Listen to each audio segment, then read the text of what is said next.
Molhar o bico aqui. Essa é uma expressão interessante, né?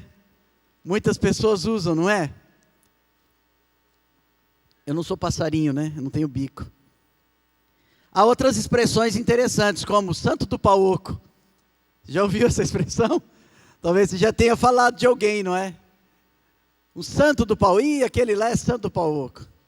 Outra, talvez você já tenha ouvido alguém dizer assim, vai para o quinto dos infernos. Já ouviu? Eu perguntei esses dias para o menino, eu falei, você sabe por que as pessoas falam isso? Ele, não sei, eu já falei. Porque no Brasil colônia, em 1500, começou-se a ser cobrado impostos no Brasil, por causa da extração do pau-brasil, que foi usado na Europa como tintura, como um tingimento de uma cor muito vermelha, e depois do ouro, da extração do ouro. E como a coroa portuguesa cobrava impostos, taxava que era o quinto, principalmente do ouro, os donos das minas euríficas, né, ficavam muito bravos com a cobrança do imposto, e falavam que esse quinto era dos infernos. Há muitas expressões que muitas pessoas desconhecem e falam popularmente elas, mas elas estavam, muitas delas, no caso essas duas, estavam ligadas aos impostos que eram cobrados na época quando o Brasil começou a ser alguma coisa. E é interessante que essa ideia de imposto ou de impostos não é nova, é antiga. Já na Mesopotâmia, 4.000 anos antes de Cristo, já se cobrava algum tipo de imposto.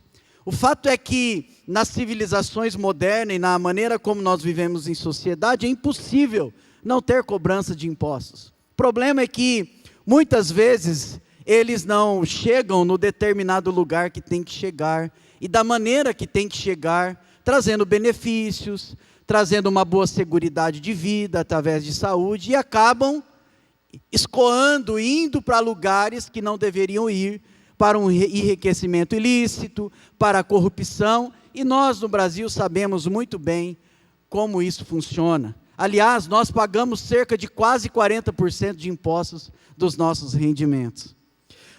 Mais de 92 tributos estão vigentes, sejam eles federais, estaduais ou municipais. O fato é que, olhando para o nosso cenário, olhando para trás, na Palestina dos tempos de Jesus, dominada pelo Império Romano, também havia taxação e muita cobrança de impostos.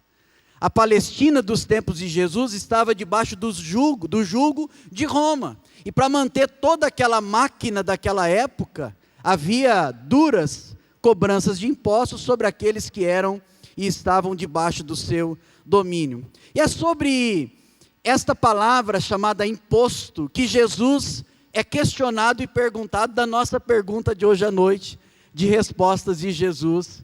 Alguém fez uma pergunta a Jesus relacionado a esta questão que nós sabemos muito bem, ora pagamos e ora já somos descontados sem vermos que está escoando, que está indo. Ainda precisamos de um país mais justo e que políticas públicas mais justas sejam aplicadas, porque dinheiro tem, às vezes falta correta, boa vontade da forma de governar uma nação. Mas eu quero convidar você a abrir a sua Bíblia no Evangelho de Lucas, no capítulo 20, e ali está registrada esta pergunta que é feita a Jesus em relação a esse tema que iniciei a nossa mensagem de hoje. Evangelho de Lucas, capítulo 20, versículo 20 até o versículo de número 26. Evangelho de Lucas, 20, de 20 a 26. O texto diz, pondo-se a vigiá-lo, eles mandaram espiões que se fingiam justos para apanhar Jesus em alguma coisa que ele dissesse, de forma que o pudesse entregar ao poder e à autoridade do governador. Assim, os espiões lhe perguntaram, mestre, sabemos que falas e ensinas o que é correto, e que não mostras parcialidade, mas ensinas o caminho de Deus conforme a verdade. É certo. Outra tradução diz, é lícito. É certo pagar imposto a César ou não? ele percebeu a astúcia, a malícia deles, e lhes disse: mostre-me um denário. De quem é a imagem e a inscrição que há nele? De César, responderam eles. Então ele lhes disse: portanto, deem a César o que é de César, e deem a Deus o que é de Deus. E não conseguiram apanhá-lo em nenhuma palavra diante do povo. Admirados com sua resposta, ficaram em silêncio. Os últimos dias de Jesus, meus irmãos, foi marcado por muita expectativa, mas também por muitos conflitos. A sua ida a Jerusalém, havia muita expectativa, porque logo no meio do Evangelho, capítulo 9, versículo 22, se não me engano, ele diz que ao ir para Jerusalém, lá ele teria sofrimentos, lá ele seria humilhado, lá ele padeceria, seria morto, e ao terceiro dia ressuscitaria. Então havia muita expectativa do que ia acontecer. Mas ao mesmo tempo, quando a gente vai vendo a caminhada de Jesus em Jerusalém, esses últimos dias da sua vida, antes da crucificação, a gente vê muitos conflitos acontecendo com os líderes religiosos. E a parábola anterior que ele conta, a parábola dos lavradores, é justamente uma dura acusação em relação àqueles líderes religiosos da época. Porque quando Jesus entra em Jerusalém, ele diz: Jerusalém, Jerusalém, que mata os seus profetas.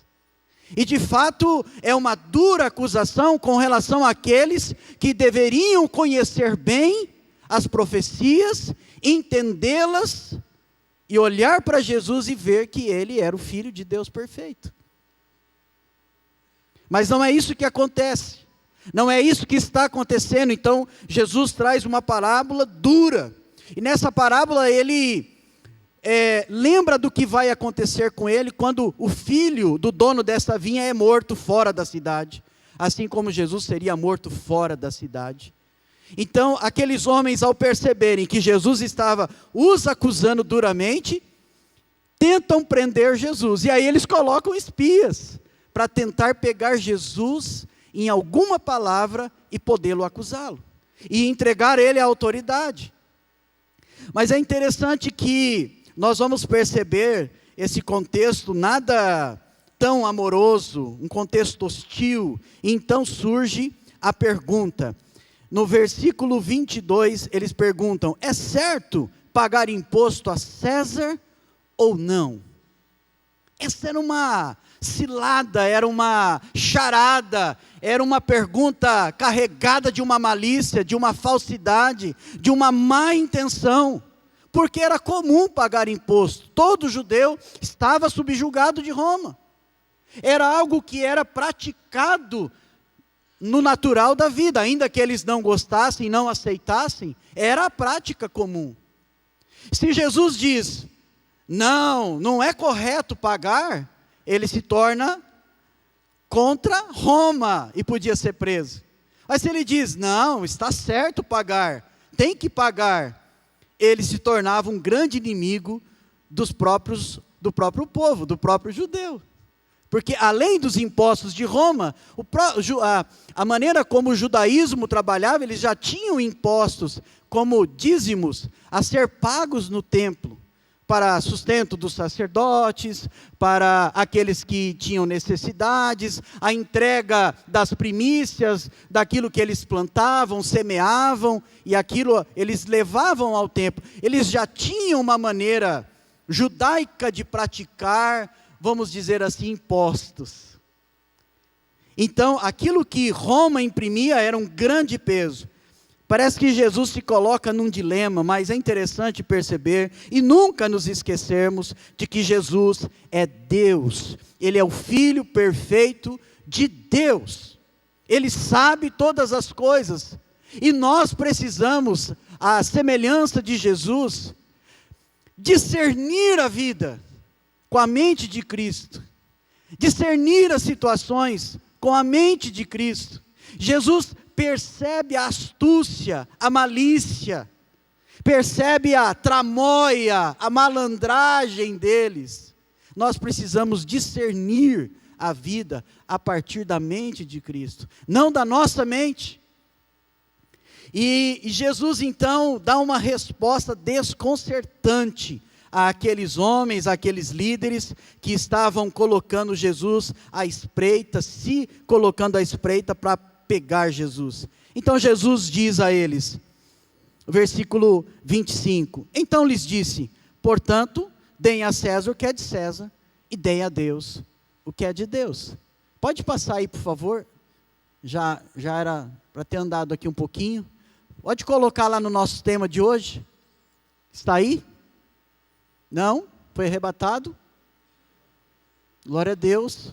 Nós ficamos, irmãos. Nos demos mal. Dar a César ou a Deus? Esse é o tema da nossa pergunta. Dar a César ou a Deus? E Jesus responde no 25 dizendo, deem a César o que é de César e deem a Deus o que é de Deus. Ao dizer isso, Jesus está reconhecendo a autoridade dada por Deus aos homens. Jesus está reconhecendo a autoridade de César. E é por isso que ele diz, me tragam uma moeda, me tragam um denário. Denário era a moeda romana, de prata. Era a moeda pela qual se pagava o imposto. Ele diz, me tragam uma moeda que vocês pagam o imposto. Trouxeram uma moeda e Jesus diz, de quem é a imagem? Qual é o nome que nela está? Então eles disseram, de César. Então Jesus dê a ele o que é dele. Dê a ele o que é dele. Em outros momentos, Jesus está conversando com Pilatos, e Pilatos questiona Jesus, e ele diz, Pilatos, a autoridade que você tem foi dada por meu Pai. Não é você que tira a minha vida. E em João ele diz, eu a dou em favor de muitos. Jesus, antes mesmo do apóstolo Paulo escrever, no texto que foi lido aqui, em Romanos capítulo 13, antes mesmo Jesus já reconheceu a autoridade que havia sido e estabelecido por Deus aos homens. E ele o faz quando traz a moeda e ele diz, dê a este homem, que é autoridade, aquilo que é dele. Mas Jesus, ele vai além, e a resposta dele é, dê a Deus o que é de Deus. Não foi isso que foi perguntado a ele. Foi perguntado a ele o que é transitório, o que é relativo, na malandragem. Mas Jesus estabelece, como sempre, aquilo que é absoluto. Aquilo que não é transitório, aquilo que é eterno. Há muitas coisas na Bíblia que falam de coisas que são transitórias, mas há muitos valores na Bíblia que falam de coisas eternas. Quando a Bíblia diz que o homem passa, o homem se acaba, mas Deus é eterno. Deus subsiste sobre todas as coisas. O relativo e o absoluto. A autoridade deste homem não é absoluta, a autoridade deste homem é transitória. Dê a ele o que é dele, mas dê a Deus o que é de Deus. Deus é superior a César. Deus é superior a vocês, líderes religiosos. Deus é superior a nós. Jesus, na verdade, está quebrando uma coisa que às vezes a gente vê ainda hoje.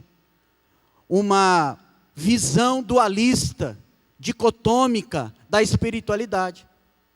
Uma visão dualista que o judeu tinha de que sagrado era o templo, de que sagrado é a terra santa, é Jerusalém. E de que o profano, que não é de Deus, é o ímpio, era o grego, era o bárbaro, eram os outros. E essa visão que Jesus está estabelecendo como ruim e quebrando ela, dizendo, isso pertence a Deus ou isso pertence ao homem. Jesus está quebrando isso. Quando ele diz, dê a Deus, dê a César o que é de César e dê a Deus o que é de Deus, ele está quebrando esta visão dualista que muitas vezes nós fazemos. Isso é de Deus. Não, isso não é de Deus. Vira o culto no domingo, e aí No domingo é o dia do Senhor, mas na segunda é meu dia. Eu resolvo as coisas. Isso é visão dualista da espiritualidade. De uma espiritualidade que não entende o todo da vida. E Jesus tinha consciência de que tudo pertence a Deus. Tudo pertence a Deus. E ao servi-lo, nós cumprimos com as nossas responsabilidades com os homens, com as pessoas. Jesus rompe com essa visão, porque Jesus cura no sábado. Era proibido curar no sábado, dia do Senhor. Jesus come com pecadores. A Bíblia usa a palavra publicano. Publicano era o cobrador de imposto. Você acha que tinha gente mais mal vista? E ele vai lá e senta com esses homens. Ele come com eles. Jesus conversa com mulheres. Jesus esteve com mulheres. Uma delas limpa os seus pés, lava os seus pés e enxuga com o seu próprio cabelo. Jesus abraça crianças, senta com as crianças, as põe no colo e as abençoa. E os discípulos, não mestre, não, deixa o mestre. E Jesus, para gente, deixa elas virem. Vamos fazer uma bagunça aqui. Jesus quebra essa visão dualista que a gente vê da espiritualidade. Jesus trabalhou profissionalmente. Jesus pregou no templo, na sinagoga. Jesus reagiu duramente contra as injustiças dos líderes religiosos, do governo da época. Tanto o pastor Evandro já falou isso aqui no domingo passado, que Jesus entra no templo e vai e expulsa aqueles que estavam agindo de forma corrupta. Jesus vai contra muitas coisas. Jesus critica duramente os fariseus quando diz: vocês dão o dízimo de tudo, mas vocês negligenciam, abandonam os preceitos da lei, da justiça, da misericórdia, da fidelidade. Vocês devem fazer estas coisas, sem deixar estas coisas. O absoluto continua, o valor de Deus é o absoluto. A lei de Deus é o absoluto. E é interessante que, quando a gente olha, Jesus está inaugurando esta ideia, quando ele diz: dê a César o que é de César, a ideia do cristão cidadão, que vive a sua espiritualidade de forma plena, em todos os momentos, em todas as atividades da vida, para a glória de Deus. Porque ele tem a consciência de que, quando ele faz o que ele tem que fazer, ele glorifica a Deus. Quando ele cumpre os compromissos dele, ele glorifica a Deus. Quando ele exerce o ministério, ele glorifica a Deus. Paulo já disse isso: quer você coma, quer você beba, quer faça qualquer outra coisa, faça tudo para a glória de Deus. Eu gosto da frase, e pode pôr aí para mim se conseguir, mas se não, tudo bem. Eu gosto da frase, você preste atenção, de Daniel Simões, que ele diz: a natureza da vida cristã é espiritual. A natureza da vida cristã é espiritual. Nós temos uma vida espiritual que se dá no mundo natural. A nossa vida não é meramente terrena, com influências espirituais. Como se toda hora a gente recebesse uma carga de alguma coisa, um negócio, né? Outros que recebem esse tipo de coisa, um negócio assim, e aí a gente fizesse alguma coisa. A nossa vida, ele diz, a nossa vida não é meramente terrena com influências espirituais. A nossa vida, ela é espiritual e se dá no campo material, da vida comum, da vida diária, do dia a dia da nossa vida. É isso, quebrar essa visão dualista de que isso pertence a Deus, isso não pertence a Deus, isso é sagrado, isso é profano, tudo é de Deus, tudo é para Ele, tudo é para a glória dEle. Paulo escreveu isso aos Colossenses. Tudo foi feito para a glória dEle, para o louvor dEle. Todas as coisas foram criadas por meio dEle, para Ele, para o louvor da glória dEle. Nós precisamos entender que estamos nessa terra e temos responsabilidades com Deus, a nossa fidelidade, o uso de tudo que nós somos e que nós temos, mas também temos responsabilidade com os homens, como já foi falado aqui e orado, orar por aqueles que estão investidos de autoridades, honrar aqueles que são governantes e obedecê-los, ainda que discordemos, ainda que não gostemos. Nós não lutamos com a pessoa, respeitamos o ofício, porque o ofício é dado por Deus. Ou a gente entende isso, ou a gente esquece que Deus está no controle e no governo de todas as coisas. E vamos começar a achar que são homens, mas é Deus que estabelece todas as coisas. Temos responsabilidade, sim, mas o Senhor continua sendo o Senhor, dono de todas as coisas, no controle de todas as coisas, provedor de todas as coisas. Você pode dizer amém se você quiser. Não está proibido ainda. Ainda gozamos de liberdade.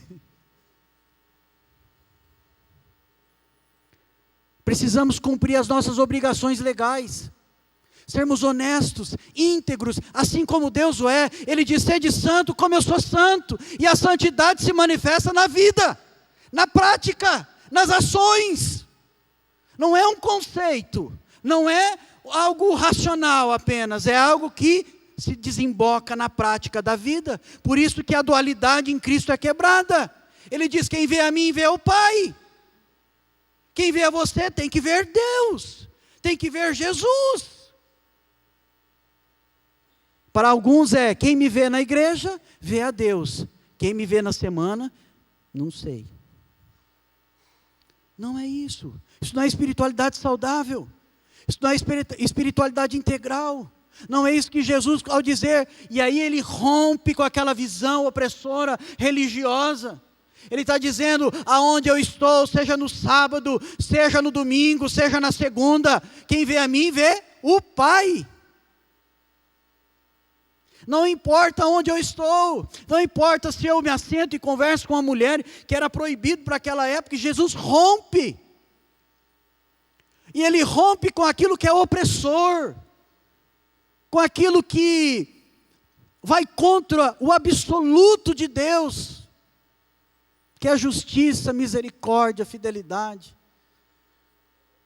que é cuidar dos órfãos e das viúvas, que fala lá. Isso é absoluto, exercer a nossa cidadania, cumprir o nosso papel cidadão. Enquanto estamos aqui, a nossa espiritualidade se concretiza na vida terrena. Não, pastor, estou esperando chegar o dia da glória, eu vou trabalhar, vou servir. Não vai dar para fazer mais essas coisas. Na hora que Jesus voltar, eu ajudo alguém. Você vai ficar então, hein? Exercer o nosso papel cidadão é tão fundamental. Falamos aqui do Ubuntu, do Projeto Mão Amiga, são ações, é espiritualidade na prática. Quando a equipe lá no Betel Mão Amiga está orando, quando eles vão iniciar o trabalho lá, a equipe ora, eles estão orando pedindo: Deus, concretiza o teu reino, no reino das injustiças, no reino das desigualdades, no reino das opressões, das drogas, da violência. É isso. Estão fazendo isso, estabelece o reino. Isso é espiritualidade na prática. É isso, é exercer o entendimento de que, ainda que eu esteja num governo de César, debaixo de um governo, debaixo de uma estrutura, num país, eu sirvo a Deus. Ele é absoluto, o resto é transitório. O problema é que a gente está invertendo. A gente está servindo ao transitório e não ao absoluto. É por isso que o nosso voto tem que ser consciente, baseado nos valores do reino de Deus, que glorifica e para a glória de Deus. É por isso que nós podemos sim denunciar quando há coisas que estão diante dos nossos olhos incorretas. Somos muito rápidos para denunciar e falar coisas que estão muito distantes de nós, mas às vezes há uma injustiça ao nosso lado. E a gente não é capaz de ser promotor de justiça e de paz. É fácil fazer isso na internet. Difícil é o tete-a-tete da vida. E é ali que a espiritualidade de verdade se promove e ela acontece. E a glória de Deus é revelada. Assim brilhe, João, disse Jesus, a vossa luz diante dos homens, para que vejam as suas boas obras e glorifique o vosso Pai que está nos céus. É no dia a dia, é na nossa caminhada. Então Jesus, ao acrescentar, dai a Deus o que é de Deus, Ele está dizendo, o que é de Deus? Aqueles homens sabiam que era de Deus, sabiam que tinham que dar a Deus, mas eles não davam, porque o que Deus queria, eles não tinham mais a capacidade de dar, que era o coração, que era a rendição. Eles estavam acostumados a cumprir lei, a cumprir lei, a cumprir lei, mas esqueceram de dar a Deus o coração. Não é à toa que nos relatos proféticos nós encontramos Jeremias desesperado dizendo para Israel, buscar-me-eis e me achareis, quando me buscares de todo o coração. Não é à toa que há registrado em Jeremias 17, que o coração de Israel, do seu povo, está tão duro, que é capaz com um ponteiro de ferro riscar e anotar alguma coisa.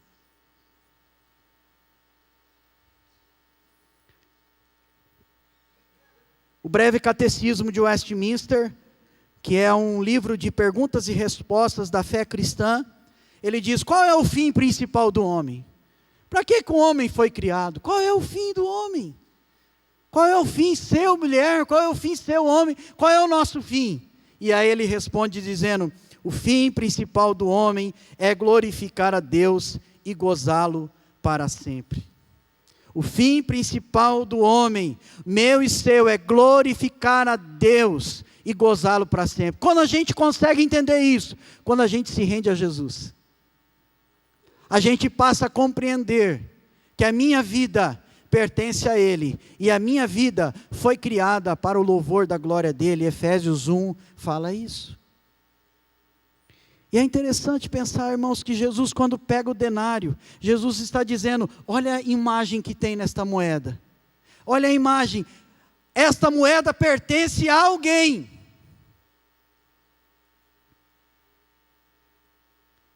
Eu e você somos a moeda de Deus. Sabe por quê? Porque em Gênesis 1:27 diz que Ele nos criou a sua imagem e semelhança. Ele nos deu um nome. Sabe quando que isso é restaurado de fato? Em Jesus. Jesus restaura a imagem e semelhança de Deus em nós, que o pecado desfigurou, que o pecado quebrou. E é interessante perceber que nós somos a moeda de Deus, porque Deus fez uma obra em nosso coração, em nossa vida, e Paulo vai dizer àqueles irmãos a quem ele semeou o evangelho, vocês são a minha carta viva. Vocês são uma carta que andam por aí, que revelam a Cristo. Nós somos a moeda.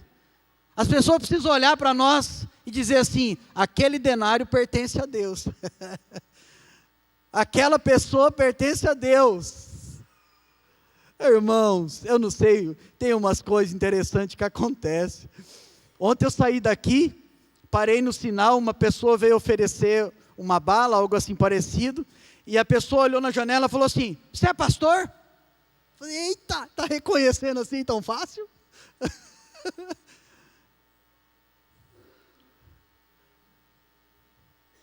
Será que está tão estampado assim?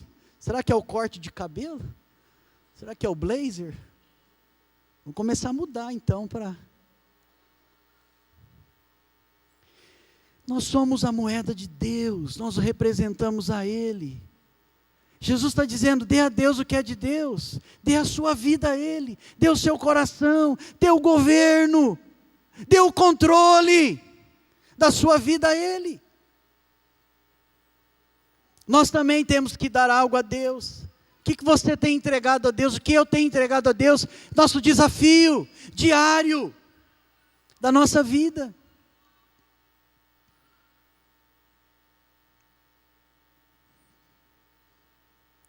Irmãos, eu não estou bravo não, viu? É que eu fico tão empolgado e animado que eu faço desse jeito. Cada um do seu jeito.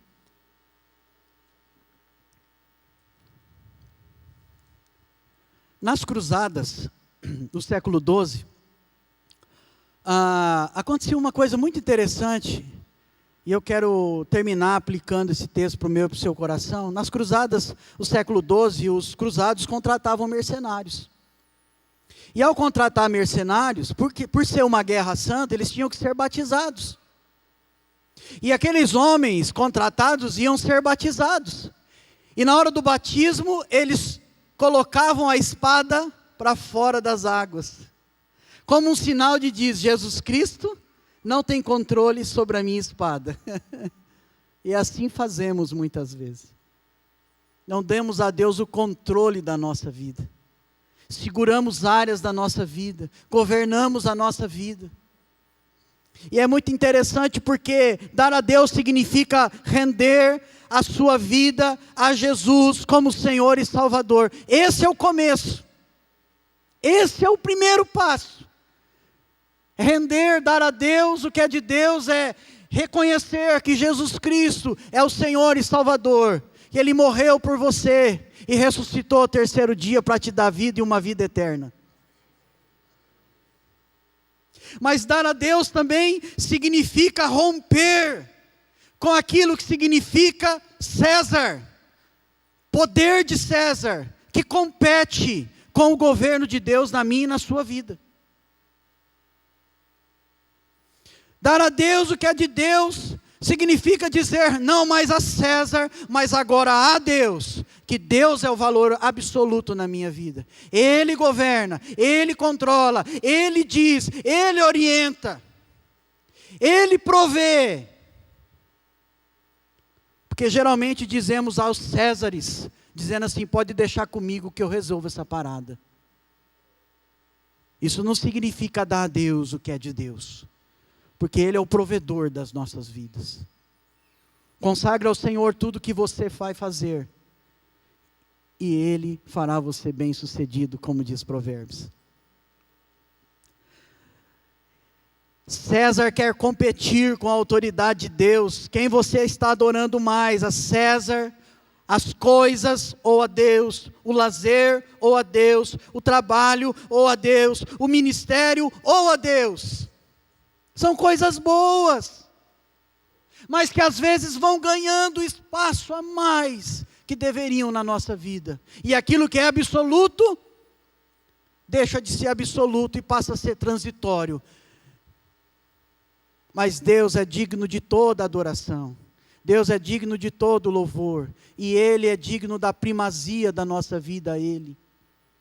O judeu sabia disso, só não dava o coração. É por isso que quando Jesus encontrou aquela mulher, em João 4, Ele diz, o Pai está procurando homens, mulheres, verdadeiros adoradores que o adorem em espírito e em verdade. É por isso que Jesus, Ele completa, Ele amplia, assim como Ele está ampliando nesta resposta. Jesus amplia quando diz, amarás o Senhor teu Deus de todo o teu coração, como Deuteronômio manda fazer. Como a lei manda fazer, mas Ele diz, ama o teu próximo como a ti mesmo. E quando a gente ama a Deus, acima de tudo, a gente consegue e passa a amar ao próximo como a nós mesmos. Porque nós amamos, porque Ele nos amou primeiro. Porque eu e você, vamos falar a verdade. Se deixar, a gente não ama não. A gente ama a gente. A gente ama as nossas vontades, os nossos desejos, as nossas emoções. Mas é porque Ele amou, Ele ensina como fazer. Mas para isso precisa render, precisa dar a Deus o que é de Deus. O que é de Deus? Você, eu, a nossa vida, o nosso trabalho, nossos dons, nossas posses, tudo. Há um ditado que diz, há gente que as pessoas convertem o coração, mas não converte o bolso. Está parecendo aquele negócio da espada, né? Dos cruzados lá, os mercenários, né? Deixava a espada para fora da água. Essa aqui Jesus não tem o controle.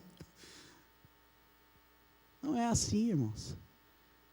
O Senhor não quer uma parte de você, Ele quer você por inteiro. O preço que Ele pagou por você não foi para metade. Ele não pagou metade de você, Ele pagou inteiro de você.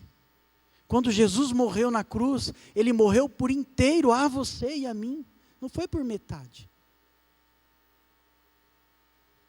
Ele diz, eu dou a minha vida. Ninguém tira. Jesus é o maior modelo, o maior exemplo de uma vida cristã que tem uma espiritualidade na sua integralidade. Ele diz, eu dou. Pilatos, você está achando que você está roubando a minha vida? Meu Pai deu autoridade para você ser quem você é. Ele diz, mas eu dou a minha vida. E dou e o faço em resgate de muitos. Eu dou a Deus quando eu cuido do meu casamento. Eu dou glória a Deus quando eu cuido da minha relação conjugal.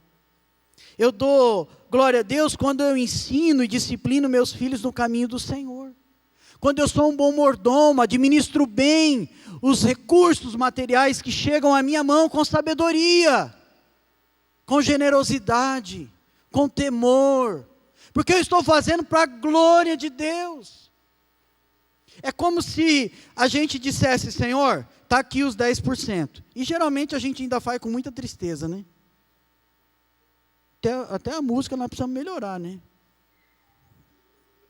Parece que nós estamos numa procissão. Eu morei em cidade pequena, como é bem pertinho o cemitério, né? Coisa de 3, 4 quarteirão. Já sai da igreja, já vai o cortejo, né? Você vê todo mundo. Igual teve aí na TV agora da Rainha Elizabeth, com muita honra, com muita pompa, com muito respeito. Mas a Bíblia usa o termo grego hilário. É tipo uma risada, ali está mais para um choro. Mas é tipo uma risada, assim, bem, uma felicidade. A gente dá a Deus com muita dor. A gente precisa ter alegria em dar ao Senhor, porque Ele deu o melhor dEle por nós. Eu honro a Deus quando eu tenho um relacionamento, um namoro, uma participação na escola, na faculdade, de modo santo. Eu dou a Deus, eu glorifico a Deus quando eu lido com os meus negócios de forma justa e correta. Ninguém está vendo. Todo mundo faz. Vamos dar um jeito. Vamos dar um jeito.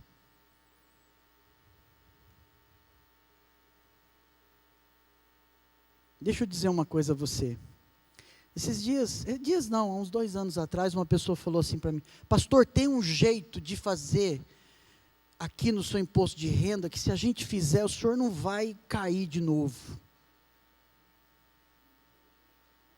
Eu falei, esse negócio aí não cheira bem, viu, colega?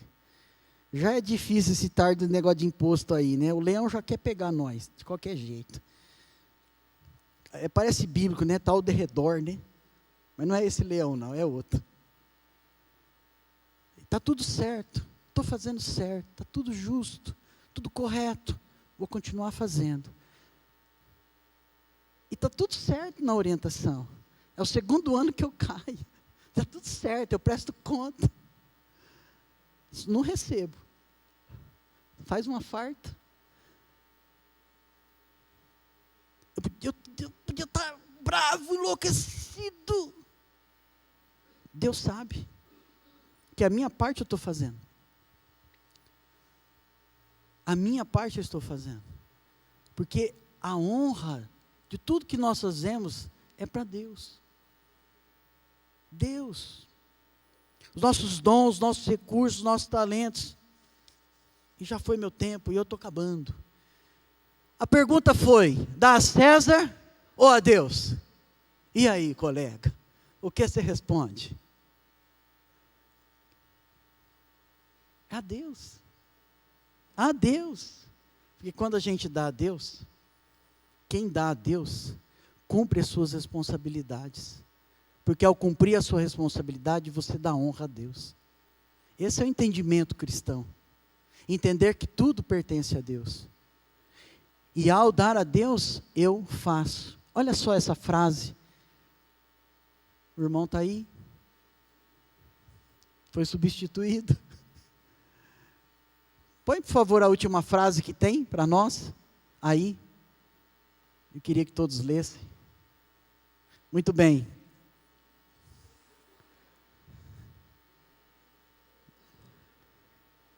Dá a César.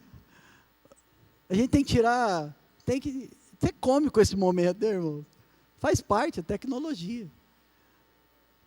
Dá a César ou a Deus? Dá a Deus. Essa semana eu estava conversando com o Rafael, a gente estava conversando sobre as músicas do culto, porque o líder de louvor sempre conversa com o pregador, e a gente estava conversando sobre esse assunto, e o Rafael me escreveu uma frase, que eu quero terminar com ela, que eu acho que ajuda a gente a responder, dá a César ou a Deus? Rafael está teólogo, hein, João? Que coisa, hein? Ele diz assim, a única coisa